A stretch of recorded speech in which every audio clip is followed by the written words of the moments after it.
I Hate Politics is a podcast about a human activity we love to hate. I'm Sunil Dasgupta. Civil servants pledge an oath to the Constitution, but the method by which they do this is to follow the orders of the duly elected president. When civil servants are of the same mind as the president, or at least within the band of national consensus, there is no reason for conflict. But when a civil servant believes that the president is not living up to his pledge to the Constitution, loyalties become divided. Few civil servants agree with presidents 100% of the time. Disagreements fall on a continuum and are subjective. Civil servants have long overlooked small disagreements, even compartmentalized their discontent. But the Trump administration, even in the first term, brought this tension to the forefront, threatening the manner, tradition, and legal precedents by which political leaders managed civil servants, and now in the second term, turning to chaos with budget cuts, mass layoffs, and gag orders. What is striking about the whole thing is not just the administration's actions, but also the inability of civil servants, who are highly educated for the most part, to foresee, reorient, and regroup for what was clearly coming around the bend. Sociologist Jamie Kaczynskis, in her new book, The Loyalty Trap, reports findings from 127 interviews she conducted with federal civil servants, mainly in the Washington, D.C. region, during the first Trump administration. Kaczynskis is an associate professor of sociology at Hamilton College in upstate New York. And what she has to say is even more relevant today. Stay with us. I Hate Politics is brought to you by UMBC's Political Science Program, where you'll learn to shape public policy, impact communities, and function at the center of modern society. Learn more at shadygrove.umbc.edu.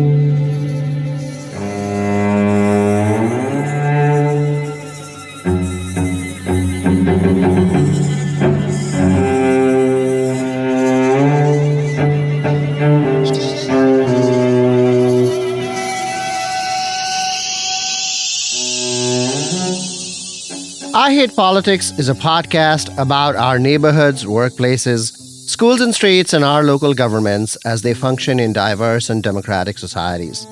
This means our politics are messy, dirty, sometimes corrupt, with often self-serving politicians. But no matter how much we may hate politics, we are never exempt from it, even when we refuse to participate. In fact, the purpose of politics is to keep society functioning, precisely when we don't agree with each other, like now. Music for this episode comes from Howard County, Maryland composer Anna Rubin, who used to teach music at UMBC. The compositions we use in this episode come from her album Povehi. Michal Schmidt on cello and fixed media, and spoken word from Maryland beekeepers Carolyn and Jeff Crooks. The compositions simulate a backyard apiary. You can find Anna Rubin's work at annarubinmusic.com.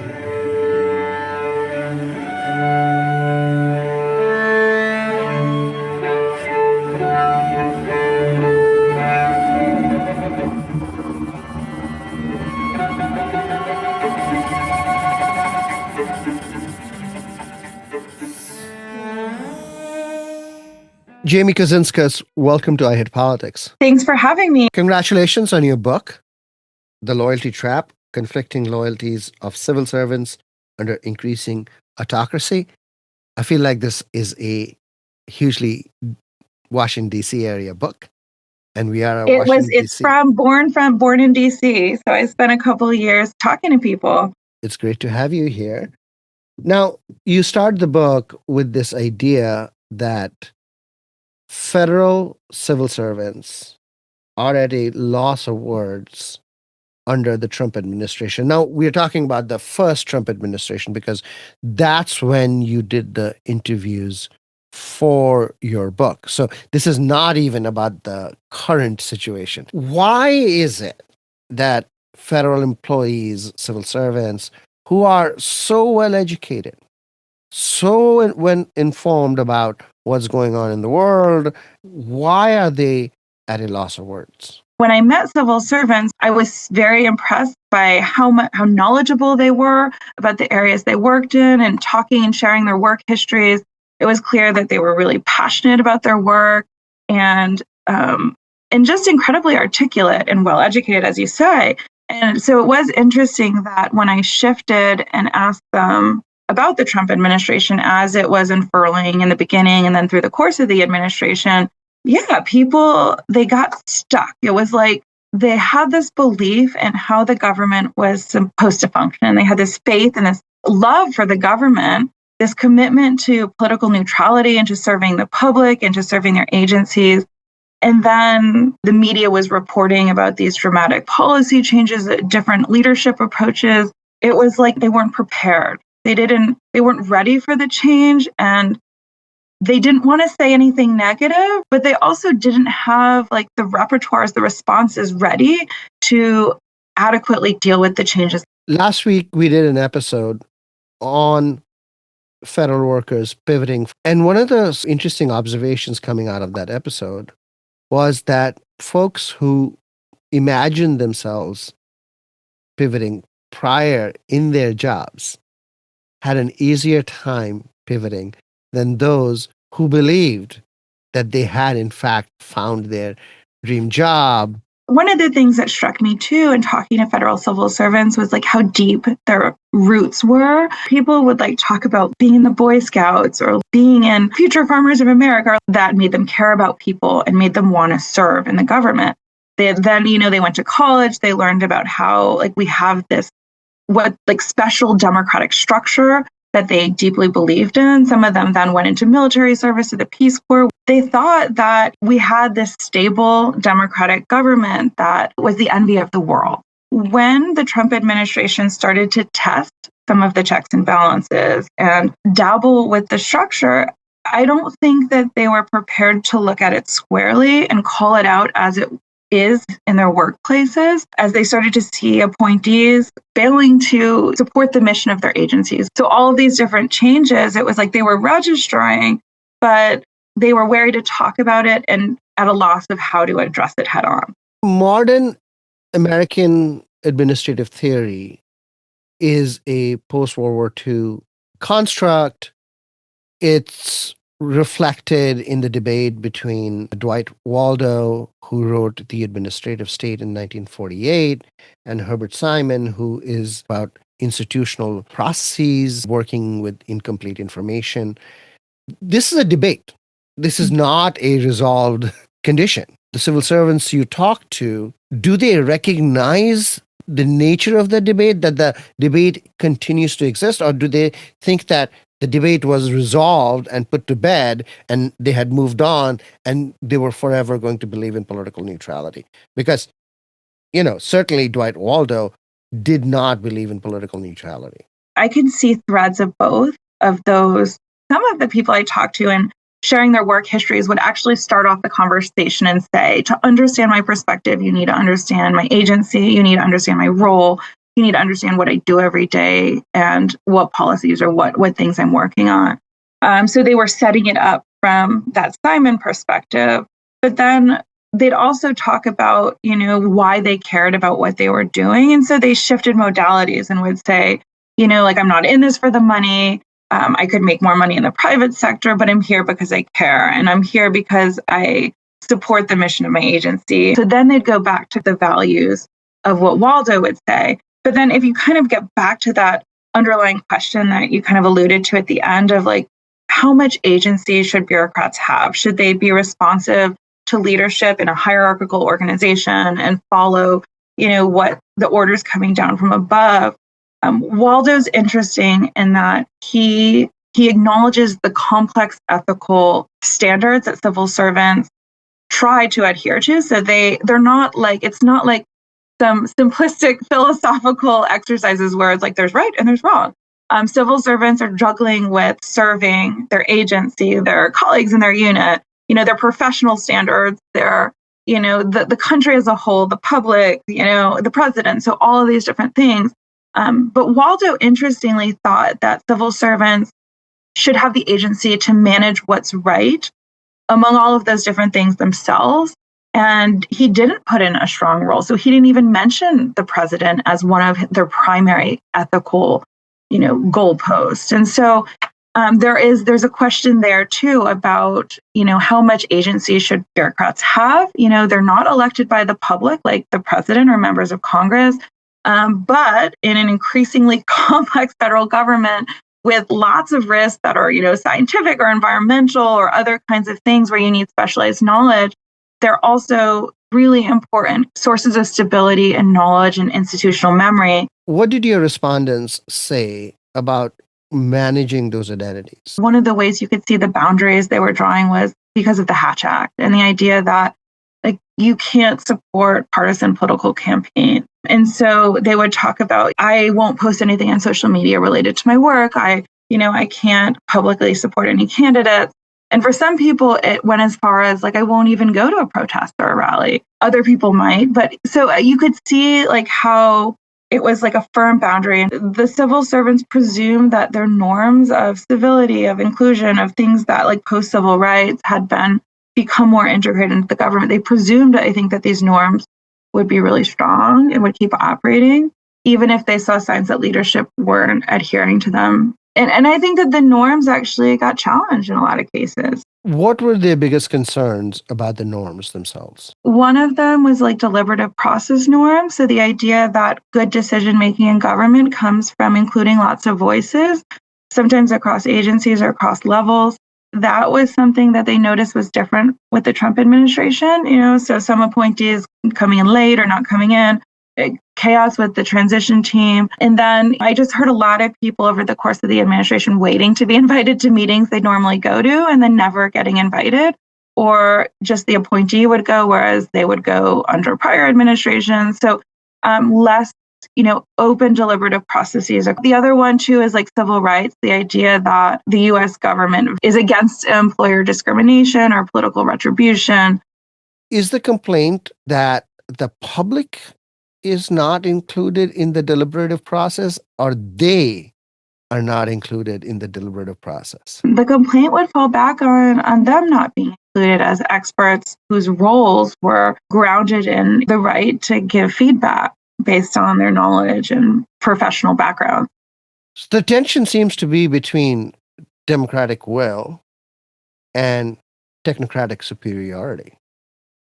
I've heard public administration scholars also make the other argument that bureaucrats are a check on power on the president, but you could also say bureaucrats aren't elected, and they also can serve for long periods of time, and so maybe they can miss the mark in terms of representing public interest.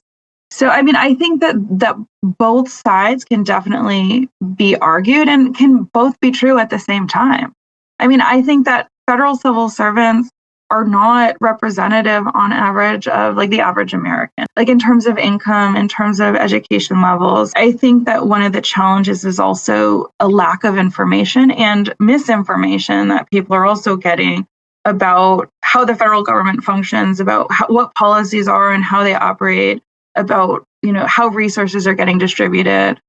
Civil servants don't like the direction in which this is all going, but they don't want to talk publicly about it. If it is about public participation and the public's right to know, then you have an obligation to let the public know, and particularly when your own position is in jeopardy. But there seems to be this belief that somehow the system will correct itself without their doing anything about it. Most civil servants I spoke with were wary. They felt like leaking or speaking to the media was outside of the norms of how they should do their jobs. And I think part of it was they were really building trust with supervisors and appointees was important. And trying to maintain that relationship was really important to people.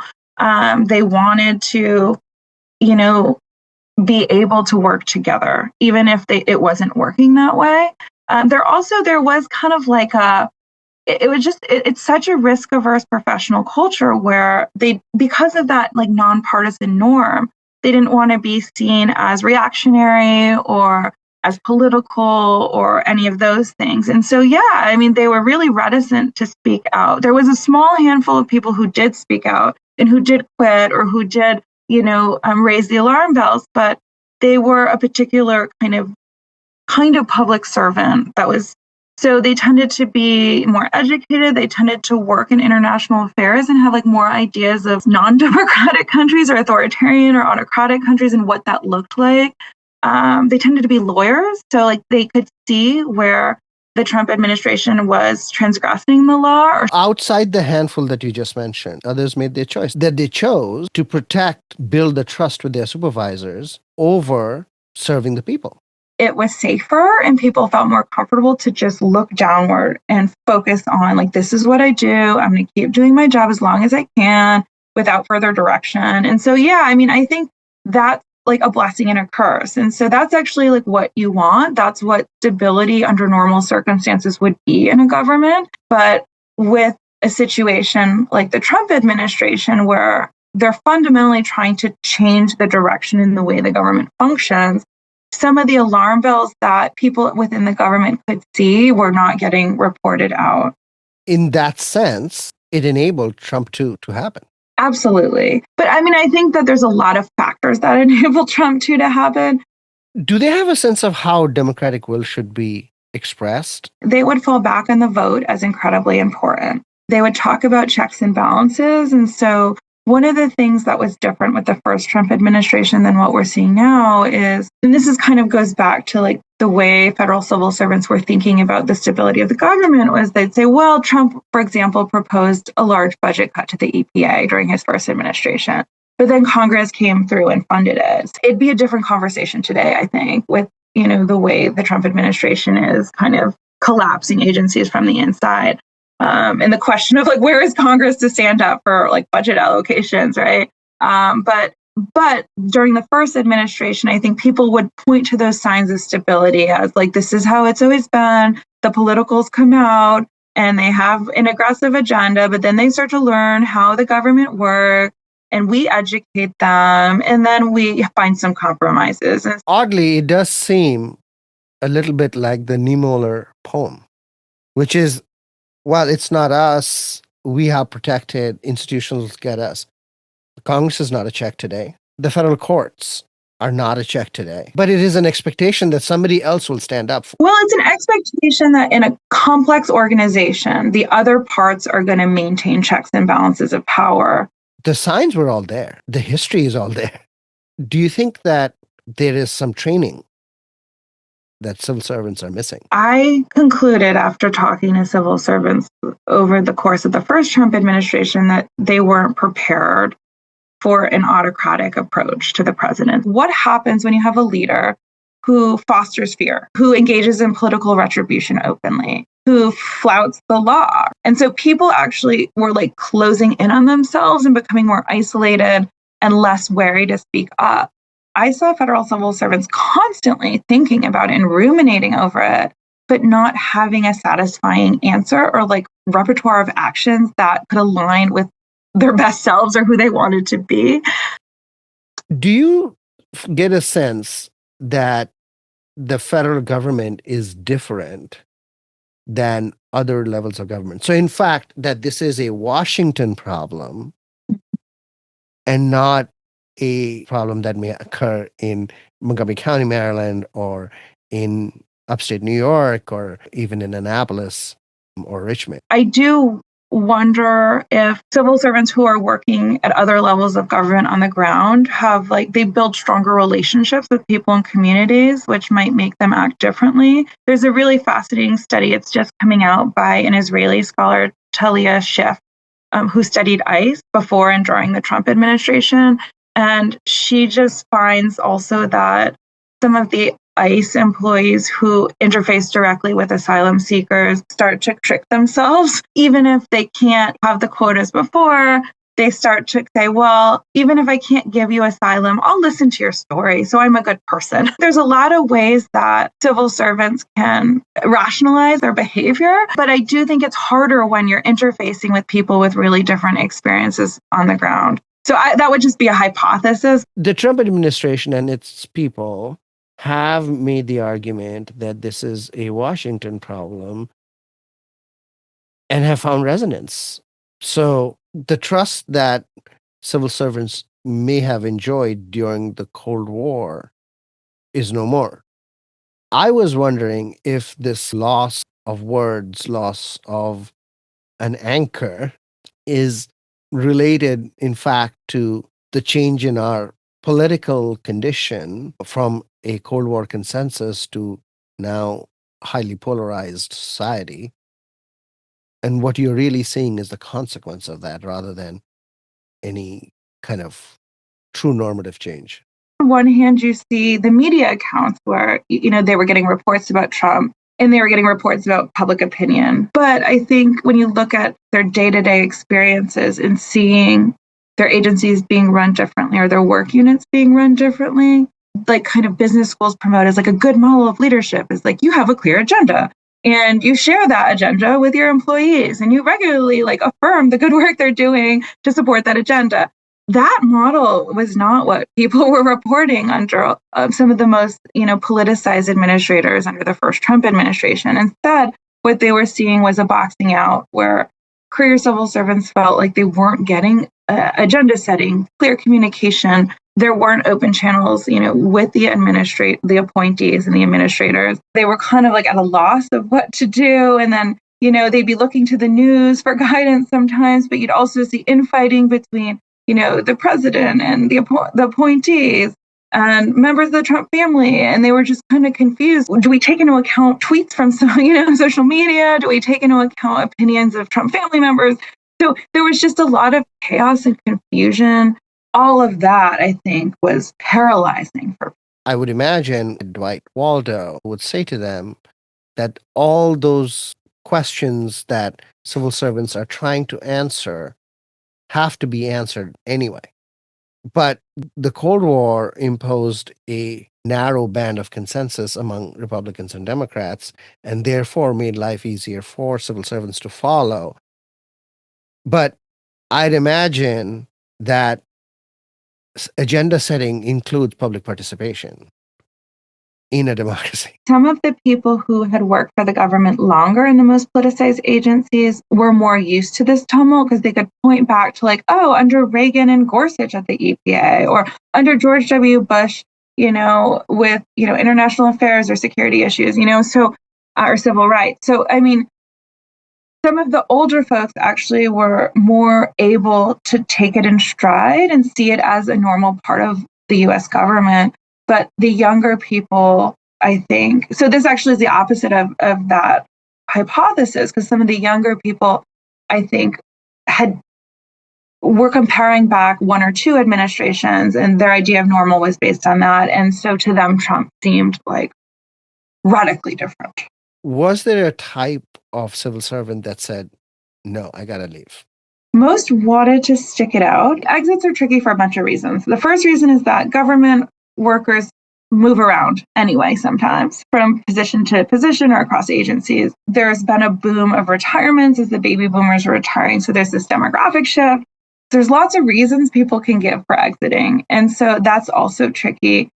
So for example, if people are talking about themselves, it's easier to parse out why they left. But if they're talking about like a unit, 6 people left over the past year, but none of them will say exactly why. It's all vague answers. They didn't want to look disloyal, and they also didn't want to endanger their colleagues. I didn't see civil servants leaving in protest.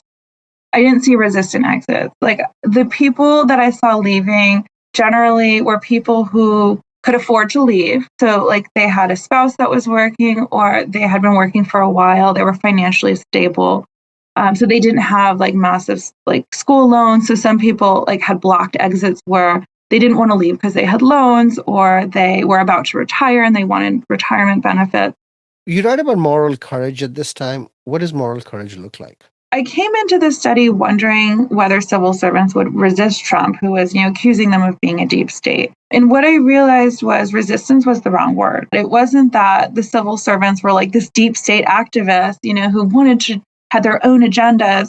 Actually, what I saw was that civil servants were not engaging in innovative agenda setting work because they didn't feel empowered to do so. So they were kind of freezing and either maintaining what they'd done or shrinking what they had done. There was a very small group of people who would engage in acts of open or overt moral courage, and either like argue with appointees or try to correct them or, show that they disagreed.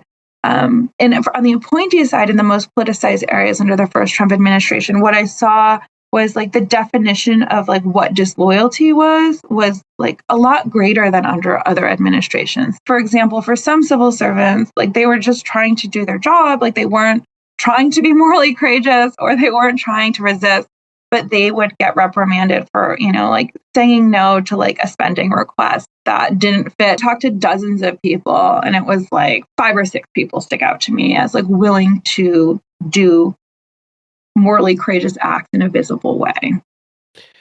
Did they offer any solutions to the problem? Some civil servants were skillful, but they didn't necessarily have solutions to run the government in a way that I think they thought would be efficient, productive, good. The people I spoke with were coping.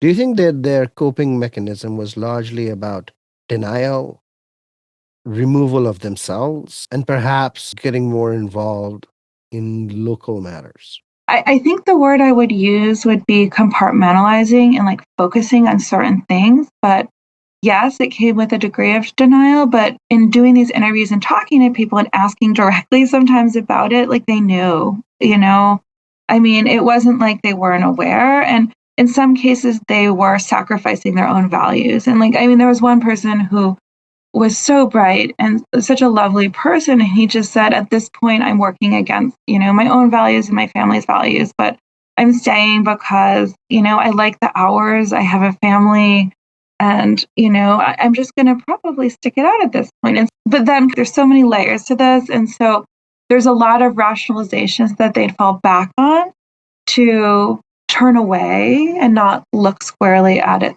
Overall, there was some denial, there was avoidance, there was compartmentalization. In asking about turning focus elsewhere, you don't feel good about what you're doing at work. And so then turning in your private life to things that make you feel like you're a good person. So focusing on your family, getting involved in local schools or voluntary activities through your church or synagogue. You cite Hannah Arendt a lot in the book, and she has this idea of the banality of evil, where people just do things because it's the hours or it's their family and not follow their values or their family's values. She was one of the early, political theorists that I read on these kinds of regimes. So she was foundational for me. And even though it's a totally different historical period, totally different government structure and a history of the government in Germany, it was something that, and I reflected on as I was reading the book, but also the civil servants that I spoke with, it was one of the reference points of like a warning or like we don't want to go there, or are we like them? And people would say things like they'd compare, the changes in the government and say, like, well, like, is this like Nazi Germany? Is that too extreme of an analogy? Well, people are making that analogy around me, so it was something that it's one of the cultural reference points Americans have, whether it's accurate or not. And it was something that other civil servants I spoke with were working through, and I was as well. And you see that in the book. Have you called folks that you interviewed for the book in the first Trump administration during the second Trump administration? Have you, checked in with them? What are they saying? So I did. I wrote a paper before I wrote the book. In the first paper, I sent out to whoever wanted results from the study. And so I didn't hear back from a lot of people, but from the people who responded, they were affirming and said, we think you got the story right. This resonates with, our experiences. And then I've been like a few people have reached out to me for different reasons. Like one person came to one of the book talks I gave. I have kind of checked out like who among the people I talked to have left, and some have retired, some have been pushed out. But yeah, so I haven't been in close contact with them. In some ways, I thought they were incredibly generous to talk to me 2 or 3 times for the study. And there was some people who, as the administration was more suspicious in their areas of work, were, bothered if I emailed them, or on the emails I'd talk to them on, prior waves of the study. And so that also was kind of a cue to me of like, this is a risk for them. In some agencies, even during the first Trump administration, people's phones were getting searched. And so like they had a legitimate reason to be worried about me contacting them. And so, yeah, I mean, I think that I'm aware that the risks are even higher now, potentially. And so I haven't talked to them. Jamie Cousins, congratulations again on your book, and thank you for taking the time. Well, thank you.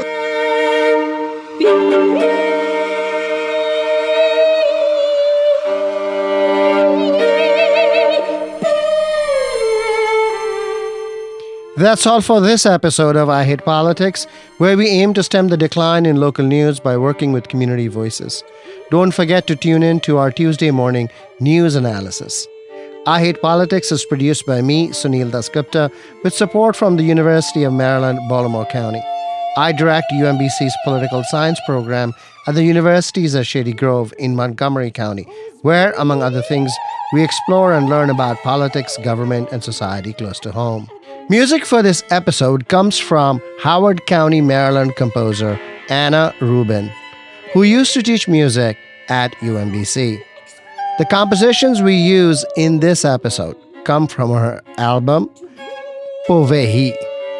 Michal Schmidt on cello and fixed media, and spoken word from Maryland beekeepers Carolyn and Jeff Crooks. The compositions simulate a backyard apiary. You can find Anna Rubin's work at annarubinmusic.com. If you want to share your music on the show or know someone else who might want to, please email us at producer@ihppod.org. I hope you'll subscribe and share the podcast as we bring you stories about politics close to you and to your home. See you next time.